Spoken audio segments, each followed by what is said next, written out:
Bonsoir amis téléspectateurs d'Afrique Sport TV, c'est un plaisir de vous retrouver dans votre journal du soir d'Afrique Sport qui vous informe juste c'est vrai. Nous allons débuter comme d'habitude avec le sommet de cette édition, une semaine après avoir dévoilé une liste de 16 joueurs évoluant hors d'Europe pour effectuer un stage de préparation en Arabie Saoudite. Le sélectionneur de la Tunisie, Jalel Kadri, a annoncé ce lundi sa liste de 26 joueurs retenus pour la Coupe du Monde au Qatar. Dernier sélectionneur à se livrer à cet exercice parmi les 5 représentants africains, Otto Addo a dévoilé ce lundi sa liste de 26 joueurs qui représenteront le Ghana à la Coupe du Monde 2022. Amin Harit, sorti sur une civière dimanche soir lors du match remporté par son club à Monaco en Ligue 1, souffrirait d'une entorse des ligaments croisés du genou. Il ne disputera pas la Coupe du Monde avec le Maroc. Alors que les Sénégalais croisent les doigts en espérant voir Sadio Mané disputer les matchs de poule de la Coupe du Monde 2022, Abdoulaye Sow, ministre sénégalais et membre de la Fédération sénégalaise de football, annonce que le joueur du Bayern Munich ne jouera pas les premiers matchs au Mondial. Hier soir, Cristiano Ronaldo a donné une interview dans laquelle il a réglé ses comptes avec Erik ten Hag et Manchester United. Un départ semble plus que jamais possible pour le Portugais, d'autant qu'un club se détache pour l'accueillir.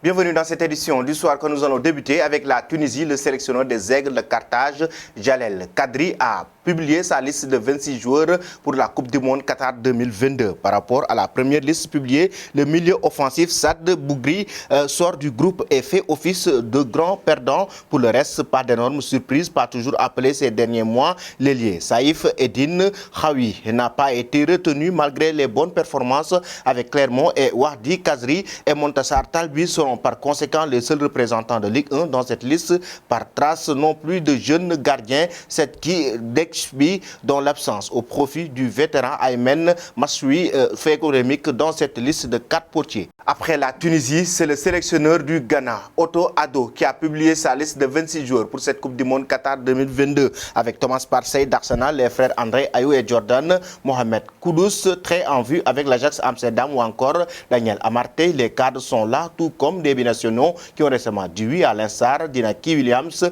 et de Tariq Lampey. Les 5 joueurs de Ligue 1 qui avaient été présélectionnés seront tous au voyage au Qatar. Alexandre Djikou de Strasbourg, Alidou Seydou de Clermont, Djigon Mensah d'Auxerre, mais Salis Abdoul Samed de Lens et Kamaldine Souleymana de Rennes. Parmi eux, seul Salis Abdoul Samed, seulement présélectionné par le passé, va découvrir la sélection. La grande question concerne le poste de gardien ou le titulaire. Joseph Wallacott et sa doublure Richard Afori ont déclaré forfait, et c'est par conséquent l'ancien sochorien Lawrence Atizigi de Saint-Gall qui pourrait hériter du rôle de numéro 1.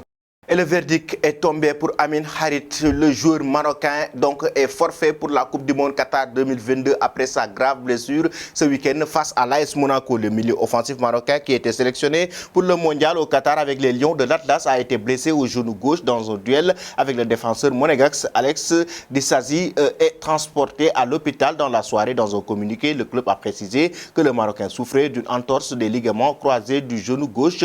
Les Foncéens ont ajouté qu'il allait suivre un protocole de soins adapté sans faire de commentaires sur la durée d'indisponibilité du joueur. L'OM ajoute que les examens médicaux sont en cours. C'est un très gros coup dur pour la star des Lions de l'Atlas qui ne pourra pas disputer le mondial avec sa sélection.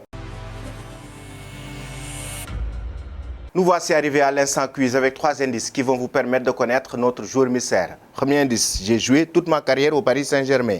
Premier indice, j'ai joué toute ma carrière au Paris Saint-Germain. Deuxième indice, j'ai remporté la Coupe du Monde 2018.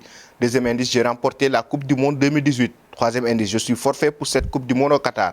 Troisième indice, je suis forfait pour cette Coupe du Monde au Qatar. Qui suis-je? Vos réponses seront attendues en commentaire. Nous allons poursuivre toujours notre édition avec la Coupe du Monde Qatar 2022 et Sadio Mané, sa blessure. Le joueur sénégalais est actuellement toujours en soins et le ministre sénégalais Abdoulaye Sow, qui est aussi membre de la Fédération sénégalaise de football, a lancé un verdict concernant la blessure de Sadio Mané. Il faut essayer de surmonter tout cela et rien que la force et la présence de Sadio Mané devraient pouvoir renforcer la dynamique du groupe.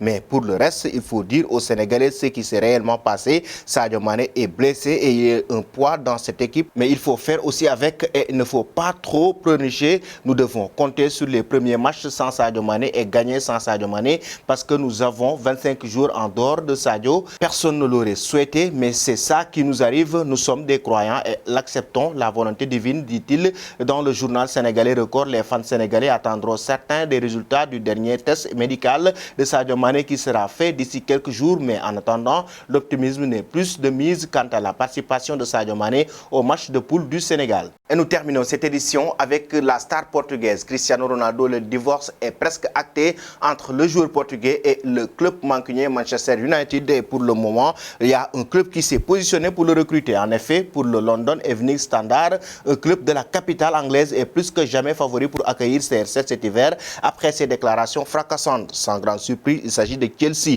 Football London confirme d'ailleurs que Todd Bowley espère toujours l'accueillir et qu'il s'emploie pour y parvenir. Il faut rappeler que l'homme d'affaires américain qui a une bonne relation avec l'agent de CR7, Jorge Mendes, était déjà sur le coup l'été dernier. Il avait poussé pour le recruter, mais Thomas Tuchel, qui avait été conseillé par Ralf Rangnick, avait refusé. Depuis, l'Allemand est parti et a été remplacé par Graham Potter. Ce dernier devra donner son accord, lui qui doit être attentif au cas CR7 à Man U. Mais le LES estime que les Londoniens sont aujourd'hui les mieux placés pour l'accueillir. Cristiano Ronaldo, dont le nom est aussi cité en MLS, ils sont toujours en course dans la Ligue des Champions, une compétition qu'il veut absolument jouer. Mais si jamais il venait à rejoindre les Blues de Chelsea, il n'est pas assuré de jouer l'an prochain puisque Chelsea est actuellement 8e de Premier League avec 21 points de moins bien placé que Manchester United. Voilà, chers amis téléspectateurs d'Afrique Sport TV, c'était tout pour votre journal du soir. Avant de vous quitter, la question concernant Cristiano Ronaldo, doit-il rejoindre les Blues de Chelsea et quitter Manchester United? En même temps, que pensez-vous de cette blessure de Sadio Mané? Finalement, doit-il jouer ou pas avec le Sénégal? Merci et bonne fin de soirée.